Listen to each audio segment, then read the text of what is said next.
안녕하십니까. 거꾸로 투자하는 쇼킹 부동산입니다. 예고된 부동산 복병 시작해보겠습니다. 자, 쇼킹 부동산이 부동산 가격을 전망할 때 두 가지를 봅니다. 이젠 다 아시죠? 연속된 금리의 변화, 기준금리의 변화를 말씀드리는 겁니다. 또 하나, 수요를 넘는 공급이 지속되는지를 살펴보게 됩니다. 자, 각각의 요소가 급격하게 변하거나 동시에 작용할 경우에 부동산 시장에 큰 영향을 준다 말씀을 드렸어요. 자, 이 두 가지를 감안하면 수도권 아파트 시장의 단기, 장기 전망을 나눠서 설명해 드릴 수가 있습니다. 자, 수요를 넘는 공급은요, 기본적으로 2023년부터 공급 부족 부분이 완화가 돼요. 지금 공급 부족 상황이 맞습니다. 일반적으로 서울 지역에 3만 호 이상, 그리고 경기도 지역에 10만 호 이상 공급되어야 되는데 그거보다 부족해요. 올해보다 내년이 더 심합니다. 자, 그런데 서울 지역 같은 경우는 2023년 하반기부터 공급 과잉에 들어간다 말씀을 드렸습니다. 자, 그리고 경기도 지역 수도권 전체적으로 공급 과잉은 2025년 3기 신도시가 입주하면서부터 가능하다는 부분이죠. 자, 그래서 일단은 여러분들 잘 보셔야 될 게, 단기적으로는 내년까지 공급 부족이 있다는 현실은 예고된 부분입니다. 자, 연속된 금리 변화 부분도 한번 살펴볼게요. 자, 이 연속된 금리 변화가 부동산 시장에 영향을 주려면은요, 한번 인상하고 나서 그 다음 텀이 짧아야 된다 말씀드렸습니다. 그래서 짧은 시간 내에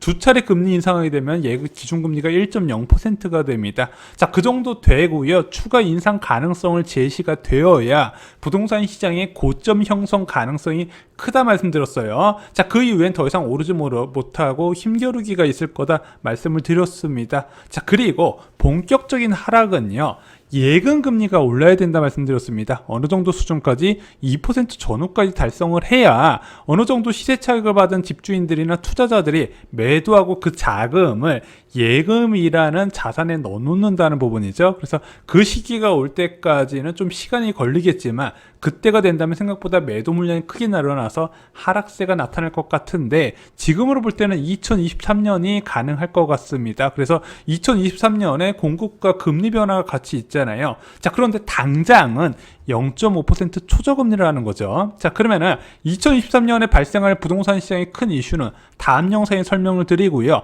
오늘은 단기적으로 공급 부족 상황과 0.5% 초저금리에 직면한 상황에서 단기 전망 부분을 좀 말씀을 드리고자 합니다. 자, 단기와 장기 전망은 달라질 수밖에 없어요. 아까도 말씀드렸지만 내년까지 수요보다 적은 공급이 진행되고 기준금리 세 차례 올려봤자 1.25%란 말이에요. 1.25% 기준금리도 부동산 시장을 떠받들 수 있는 금리라는 겁니다. 그래서 단기적으로 적어도 내년까지는 폭락 가능성이 그렇게 많지 않다 말씀을 드리는 거예요. 장기적으로 보면은 수요를 넘는 공급과 긴축에 따른 기준금리 인상 1.25%까지는요, 이제 코로나19에 따른 긴급조치의 정상화로 보고요. 그 이상부터는 긴축으로 얘기하는 거예요. 그 긴축은 어떻게 결정된다? 그 당시에 대한민국 물가 상승률하고요. 또한 미국의 기준금리에 따라서 결정이 될 겁니다. 그래서 급락 가능성이 있다면 2023년 이후를 봐야 된다는 거예요. 자, 현재 주택을 사지 말라는 것은요, 주식과 다르게 부동산은 최소 2년 이상 보유해야 되는 자산이기 때문에 단기 전망을 보지 말고 장기 전망 위주로 말씀을 드렸던 겁니다. 자, 그래서 쇼킹 부동산 영상 보면 나눠집니다. 자, 당장 썸네일 보면 집값 폭락할 것 같은 썸네일도 많이 보이시죠? 이것은 2년 이후에 부동산 시장 변화가 현재 나타나고 있기 때문이죠. 뭐 대표적으로 소비자 물가 지수가 변경된다든가 생산자 물가 지수가 변경된다든가 또는 신도시 공급 계획이 빨라진다든가 이런 요소로 인해서 2년 뒤에 부동산 시장 급락이 더 빨라지고 강하게 올 수 있는 부분을 어필하는 내용이고요. 저희가 주말마다 올려드리는 현재 시세 변화와 부동산 통계 분석은 단기 전망을 나타냅니다. 오늘은 단기적인 부분에 대해서 말씀을 드리겠습니다. 자, 단기적으로 부동산 시장을 불안하게 할 요인이 무엇이 있을까요? 솔직히 이게 제목 그대로 예고된 복병입니다. 자, 지금 많은 사람들, 전문가라는 사람들이 6월 이후에 부동산 가격 급등을 이야기하고 있어요. 자, 이 사람들은 무엇을 근거로 집값을 오른다고 했을까요? 예고된 복병 다 아시죠? 바로 전세 때문입니다.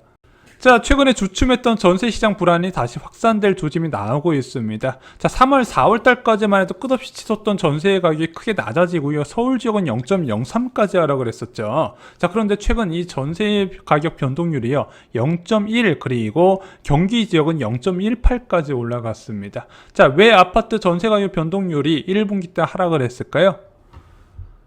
이제 서울 인접한 경기도 지역에서 입주 물량이 꽤 있었거든요. 그 입주 물량이 1분기에 많이 몰려 있었기 때문에 서울 전세 가격과 경기도 지역 전세 가격 일부 지역에서 영향을 받았던 겁니다. 자, 그러면서 전세 가격이 안정되니까 부동산 가격이 상승하긴 하는데 계속 신고가는 찍긴 하는데 그렇게 폭등하지 못하고 버틸 수가 있었던 거예요.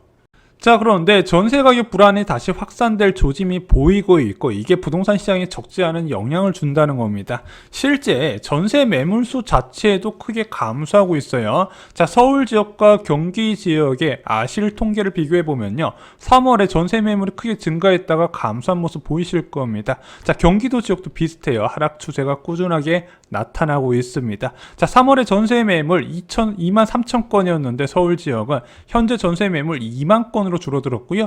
경기도 지역도 2만 4천 건에서 2만 1천 건까지 줄어든 상황입니다. 그래서 어느 정도 입주 물량 소화가 끝나고 나서 저금리가 지속된 상황에서 입주 물량까지 줄어드네. 그러다 보니까 전세 가격이 다시 꿈틀댈 수밖에 없는 환경이 조성된 거죠. 자, 쇼킹 부동산이 단기적 전망에서 하락 가능성을 적게 본 이유는 결국에는 전세 시장 불안 때문입니다. 전세 가격이 상승하게 되면 실수요자의 매수 수요 전환이 이루어지게 돼요. 특히 최근같이 주택가격 상승 기대감이 높을 때는 더욱더 이 매수 수요 전환이 빠르게 이루어지게 됩니다. 그러면은 자, 이 실수요자들이 비싸게 사주다 보니까 거래는 많지 않음에도 불구하고 매매 가격 상승세가 지속이 된다는 거예요. 어쩔 수 없습니다. 이런 저금리 상황에서는 전세 실종 그리고 월세 시대, 월세 매물이 늘어나면서 전세 가격이 줄어들 수밖에 없죠. 그래서 전세가 급등 시기에 매매 가격이 같이 동반했다는 걸 여러 번 말씀을 드렸습니다. 자, 그럼 전세값 전망은 어떻게 하나요? 매매 가격 전망과 똑같습니다. 현재 예금 금리와 입주 물량을 보셔야 돼요. 자, 매매 가격 전망이랑 거의 비슷하죠. 그래서 매매 가격 하락할 때 전세 가격도 같이 떨어지는 이유가 바로 같은 원리에 의해서 오르고 내리고 하기 때문입니다. 자, 그런데 현재 예금 금리가 중요하다 말씀드렸는데 지금 예금 금리가 계속해서 낮아지고 있어요. 장기채 금리는 올라가고 있는데요. 단기 금융시장의 금리가 지속적으로 낮아지고 있습니다. 자, 왜 그러냐? 자산에 투자하기 위해 여유자금과 그리고 대출을 받은 대기자금이요. 수시 입출금 통장에 보관되어 있다 보니까 은행들이 여유자금이 많아요. 그러다 보니까 굳이 고액의 예금을 유치하면서까지 자금을 필요로 하지 않는 겁니다. 그래서 예금 금리가 계속 낮아지고 있는 거예요. 자, 입주 물량 같은 경우는요. 올해보다 내년이 더 문제예요. 올해 상반기에 대부분 알짜 지역에서 입주가 진행됐고요. 하반기에 많이 줄어들고 내년에 훨씬 더 줄어들게 됩니다. 자, 내년에 줄어드는 부분은요, 바로 주요 재건축 사업장의 일정이 밀리면서 서울 입주 물량에 문제가 생긴다는 거예요. 자, 올해 2만 9천 건, 경기도 지역이 9만 8천 건으로 작년보다 크게 줄어들거든요. 작년에 서울에 4만 건이었어요. 자, 그런데 내년에 서울 지역은 1만 8천 건밖에 안 되고 경기도 지역도 9만 건밖에 안 됩니다. 거의 각각 1만 건씩 줄어드는 거예요. 자, 그러다 보니까 이들 지역의 전세 가격 불안 요인이 상당히 이제 쌓여 있다는 부분입니다. 자, 그래서 당분간 전세시장 불안과 그에 따른 실수 유입은 지속이 될 겁니다. 물론 개인적인 생각으로는 과거 파리 부동산 대책 직전 아니면 굴산 부동산 대책 직전 1216 부동산 대책 직전처럼 폭등까지는 가능한 그런 형태의 폭등까지는 오진 않을 거라고 생각해요. 여러 가지 원인이 있지만 일단 가격 피로감이 굉장히 누적된 상황에서 대출 규제가 강화됐습니다. DSR 규제가 본격적으로 대부분 수도권 아파트에 적용이 되다 보니까 아무래도 소득과 연계된 대출이 진행되는 부분이고 지금같이 가격이 많이 오른 상황에서 순수하게 본인 자금만으로 그리고 주택담보대출만으로 주택을 마련하기 쉽지 않기 때문에 실수요자 유입도 제한적일 거라고 보는 부분이에요. 그리고 마지막으로 다주택자 유입이 워낙 강력하게 차단돼 있잖아요. 원래는 이게 취득 단계에서 막지 않았으면 사람들이 사고 그냥 장기적으로 끌고 가는데, 지금 취득 단계에서부터 취득세 중과 제도가 도입되다 보니까 다주택자 유입 시대는 이제 끝났다고 보고 있거든요. 그러면은 다주택자 유입이 차단된 상황에서 실수요자들이 매수를 하긴 하는데 그 매수 대상이 그렇게 많지는 않다 보니까 지금처럼 거래가 소폭 늘어날 수 있겠지만 과거처럼 폭발적으로 거래가 늘어나고 가격이 폭발적으로 급등하는 현상까지는 일어나진 않을 거라고 봅니다. 이게 내년에 입주 물량이 크게 부족해도 이런 상황은 이어질 거라고 제 개인적으로 보고 있어요. 자, 어찌됐든 이 전셋값 상승을 막아야 어찌됐든 매매 가격 상승도 억누를 수 있을 것 같은데, 이 전셋값 상승 단기간에 막을 유일한 방법은 현재는 빠른 기준금리 인상밖에 없습니다. 물리적으로 입주 물량을 늘릴 수는 없잖아요. 자, 이 기준금리가 빨리 올라야 예금금리가 상승하게 될 것이고, 이 전세를 내놓는 임대인들의 이자 수익이 올라가게 됩니다. 그럼 당연히 전세 매물이 증가하고 월세 매물이 감소하게 되겠죠. 자, 그러면은 이 전세 매물 증가가 전세 가격 상승을 제한시키고 매매 가격 상승도 제한시킨다는 부분입니다. 자, 그래서 부동산에서 기준금리를 빼고 전망을 이야기하면 안 되는 이유가 바로 여기 있는 거예요.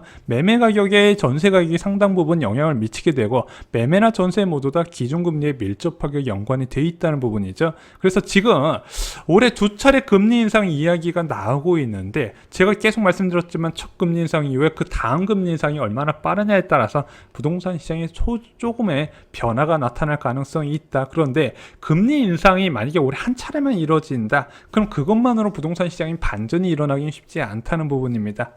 자, 부동산 시장의 예고된 복비용과 그리고 추가 상승 가능성에 대해서 단기적으로 저희가 전망을 드렸습니다. 이게 쇼킹 부동산 장기 전망을 바꾸는 부분은 절대로 아닌 부분 다시 강조를 드리고요. 좋아요, 구독, 공유 꼭 부탁드립니다. 감사합니다.